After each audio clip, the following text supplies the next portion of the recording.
नमस्कार दोस्तों। आज जब हम सिंधु नदी की शांत धाराओं के साथ बहते हैं तो आइए हम हड़प्पा और मोहनजोदड़ो के महान शहरों की अद्वितीय शहरी योजना और वास्तुकला का अन्वेषण करें, जो सिंधु घाटी सभ्यता की अद्भुत उपलब्धियों का प्रतीक थे। हमारी नाव का हल्का सा बहाव समय के प्रवाह को प्रतिबिंबित करता है, जो हमें दुनिया के सबसे प्राचीन शहरी केंद्रों में से एक के हृदय तक ले जाता है। कल्पना कीजिए कि आप इस प्राचीन नदी के किनारे खड़े हैं, हड़प्पा और मोहनजोदड़ो के चरम पर जीवन की हलचल को देख रहे हैं।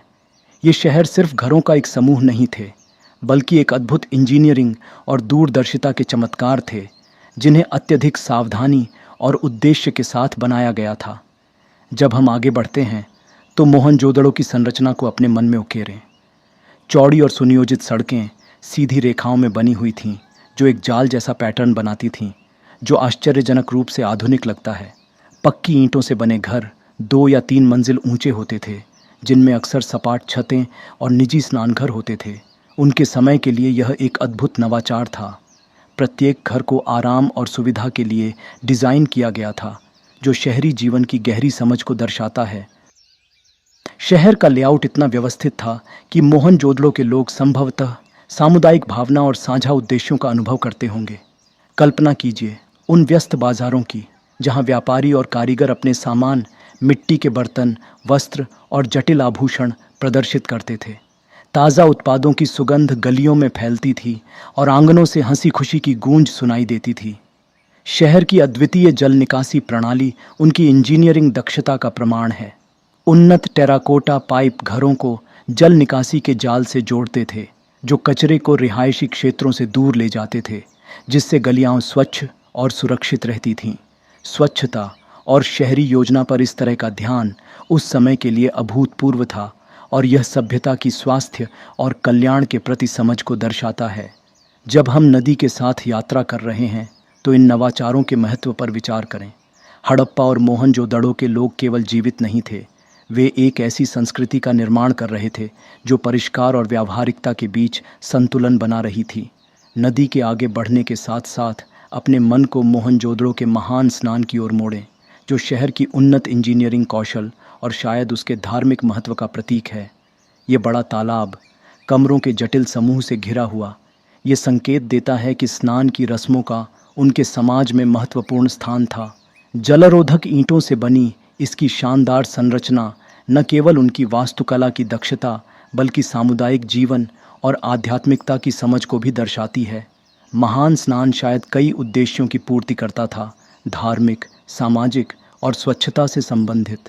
ये सोचना दिलचस्प है कि इस तालाब के चारों ओर होने वाले समारोहों ने शायद निवासियों के बीच एकता की भावना को बढ़ावा दिया होगा। जैसे ही नाव पानी पर धीरे धीरे बहती है, हड़प्पा के बाजार की जटिलताओं पर विचार करें। यह व्यस्त केंद्र व्यापारियों से भरा हुआ था, जो जीवंत व्यापार में लगे हुए थे। मानकीकृत भार और माप की खोज यह दर्शाती है कि सिंधु सभ्यता के लोग कुशल व्यापारी थे, जो अपने व्यापार में निष्पक्षता और स्थिरता सुनिश्चित करते थे। उन्होंने न केवल अपनी सभ्यता के भीतर, बल्कि मेसोपोटामिया जैसे दूरस्थ क्षेत्रों के साथ भी व्यापार किया। वस्तुओं का यह आदान प्रदान उनकी संस्कृति को समृद्ध करता था, जिससे उनके समाज की परिपक्वता बढ़ती गई। कल्पना कीजिए कि व्यापारी दूर दूर तक यात्रा कर रहे हैं और अन्य देशों और संस्कृतियों की कहानियां लेकर वापस आ रहे हैं, जो सिंधु घाटी सभ्यता के ताने बाने को और भी समृद्ध बना रही हैं। इन शहरों में पाई गई मोहरों, मिट्टी के बर्तनों और आभूषणों में देखी गई समृद्ध कारीगरी हमें सिंधु सभ्यता के लोगों की कलात्मक प्रतिभा की झलक देती है। जटिल डिज़ाइन और प्रतीकात्मकता उनके सांस्कृतिक विश्वासों और कलात्मक अभिव्यक्ति को दर्शाते हैं, जो यह सुझाव देते हैं कि यह एक ऐसा समाज था जो सौंदर्य को उपयोगिता के साथ महत्व देता था। लेकिन इन चमत्कारों के बीच सिंधु घाटी सभ्यता का रहस्य और भी गहराता जाता है। आखिर ऐसे अद्भुत शहरों का निर्माण किसने किया होगा?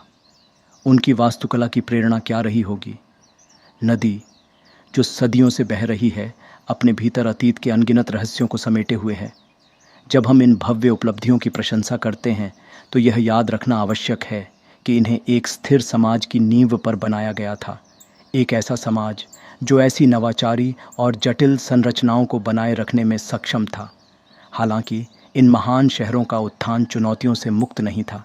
जलवायु परिवर्तन, प्राकृतिक आपदाएं और संसाधनों का प्रबंधन अंततः इस सभ्यता की सहन शक्ति की परीक्षा लेने लगे। फिर भी हड़प्पा और मोहनजोदड़ो की विरासत आज भी जीवित है, जो मानव बुद्धिमत्ता और प्रकृति के साथ सामंजस्य में रहने की क्षमता का एक अद्वितीय उदाहरण है। जैसे ही हमारी नाव नदी के मोड़ के पास पहुंचती है, दृश्य बदलता है, जो हमारी कहानी में बदलाव का प्रतीक है। सिंधु घाटी सभ्यता का इतिहास उतार चढ़ाव से भरा हुआ है, प्रगति और चुनौतियों से भरा हुआ है। नदी के किनारे की हरी भरी भूमि हमें उस जीवन की याद दिलाती है जो यहाँ पनपा था, जो महान सिंधु नदी द्वारा पोषित किया गया था। हड़प्पा और मोहनजोदड़ो के शहर सिर्फ निवास के स्थान नहीं थे, वे एक ऐसी सभ्यता का हृदय थे जिसने वास्तुकला और शहरी जीवन की सीमाओं को आगे बढ़ाया।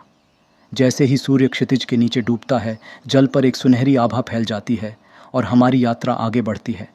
नदी हमें आगे की ओर ले जाती है, ठीक वैसे ही जैसे सिंधु घाटी सभ्यता की आत्मा इतिहास के पन्नों में बहती रहती है, आश्चर्य और जिज्ञासा को प्रेरित करती रहती है।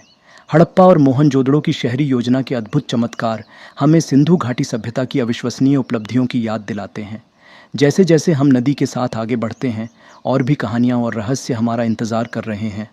हर मोड़ हमें इस प्राचीन सभ्यता की विरासत का एक और अध्याय दिखाता है।